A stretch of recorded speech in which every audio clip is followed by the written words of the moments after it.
Hello everybody, I'd just like to welcome you to the session with Uncle Dave. Another little golden book called Mickey Mouse and Goofy, the Big Bear Scare. It's a beautiful day to go camping, Mickey Mouse exclaimed as he locked the front door of his house. Are you sure we have everything? We're all ready to go, Uncle Mickey, cried Morty. Ferdy and I packed all the pots and pans and stuff we could possibly need. We've been ready to leave since daybreak, added Ferdy excitedly. And I've packed enough food in my backpack for 3 days, Mickey, Goofy said. At first I couldn't get it all in, but I finally found room for everything. Mickey smiled. That's great. I'm glad we've all planned so carefully for this trip. The tent's ready to put up as soon as we get it to our campsite. Uncle Mickey, let's follow the new bike trail out to the lake, Ferdy suggested. Okay boys, Mickey agreed. That's a good idea. The hike began well. Sunshine warmed the breeze and the birds sang happy songs. After a while the friends stopped to snack on some blackberries that Goofy spotted growing beside the trail. I think this will be the best campout we've ever had, Mickey told his friends. As Goofy turned around to agree, he tripped over a log and sprawled on the ground. His bulging backpack came open and everything in it tumbled out onto the grass. Oh no, Goofy groaned. You fellows go on and find a good campsite. I'll repack this stuff and catch up as soon as I can. Okay, Goofy, we'll have everything set up for supper when you get there with the food, Mickey said. See you later, the nephew called back from the trail. Well, Goofy scrambled to put his pack together again. Someone just out of sight watched with quiet interest. A hungry mother bear had come to visit her favourite berry patch. She stood behind a bush only a few feet away from Goofy. Then when his back was turned, she snatched the largest package and disappeared into the brush. A few minutes later, Goofy hurried to catch up with his friends, scratching his head in bewilderment. This time everything fits into my backpack just right, he mumbled. I wonder why. Hi Goofy, Mickey greeted his friend at the campsite. Why don't you start supper while I finish setting up the tent? I'm almost done. We've already unpacked the pots and pans, Goofy. We'll help you, said Morty and Ferdy eagerly. Mountain air really makes you hungry, doesn't it, boys, said Goofy. We'll have fish tomorrow, but tonight we'll have the steaks I brought in my pack. Thinking how good the steaks would taste, Goofy hurriedly opened his backpack. Here were the marshmallows, and the bread, and the peanut butter, and the pancake mix, and here... He stopped suddenly. The steaks are gone. They can't be, Mickey exclaimed. I must have left them at the place where my backpack fell open, explained Goofy. Well, Mickey said, that's not so bad.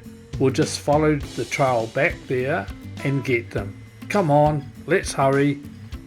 The 4 campers ran down the trail. When they came to the berry bushes, however, the missing steaks were nowhere to be found. I've spoiled the best camping trip ever, Goofy said sadly. How could I have lost them? He would not be comforted no matter what Mickey and the nephews said to him.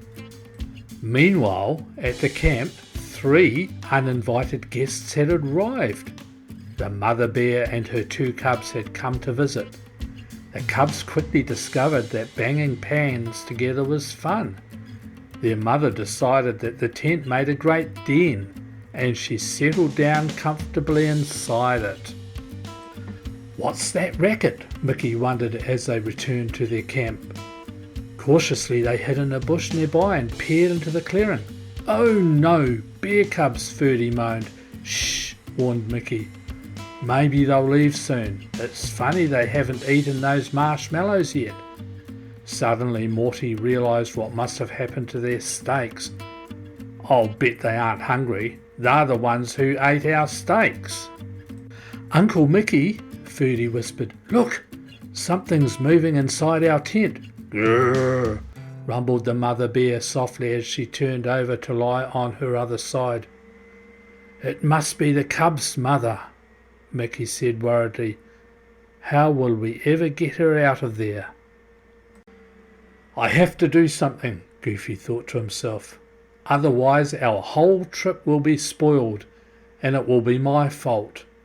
He noticed a pail of water standing near the firewood, and it gave him an idea. While Mickey and the boys watched anxiously, Goofy crawled out of the bush, straight over to the pail of water. He had never moved so quietly and carefully in his life. Grasping the pail, he slowly inched his way back into the bush. Now, Goofy thought as he hid behind a large tree trunk, I'll climb this tree and dump the water on the bears. A shower should scare them away. However, the cubs had seen the pail disappear into the bushes and were watching for it to reappear. Soon they saw the pail moving slowly and jerkily up the side of the tree trunk. Here comes the mother bear, Mickey warned. She wants to see why the cubs are so quiet. Climbing the tree was more difficult than Goofy had imagined. I must be high enough now, he thought as he reached for an overhead branch. He peeked around the trunk and prepared to take aim. And what did he see? He saw all three bears staring right at him.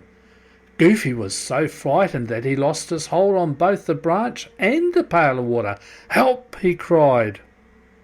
Crash, splash, leaves, branches, pail and water, and Goofy all plunged down, flattening the tent. Startled, the mother bear decided that she and her cubs had had enough of this strange place. They ran off, disappearing into the thick woods. The bears have left! The bears have left! All four campers cheered with relief. Safe beside the campfire that evening, Morty said, We've had an exciting day. Goofy's pancakes tasted almost as good as steak, Ferdy added contentedly. And Goofy found just the right way to send the bears home, praised Mickey. He saved the whole trip. Oh, it wasn't anything, Goofy said shyly, but he had had a grin from ear to ear as he spoke. After all, it isn't everyone who can scare away not one, not two, but three bears, all by himself.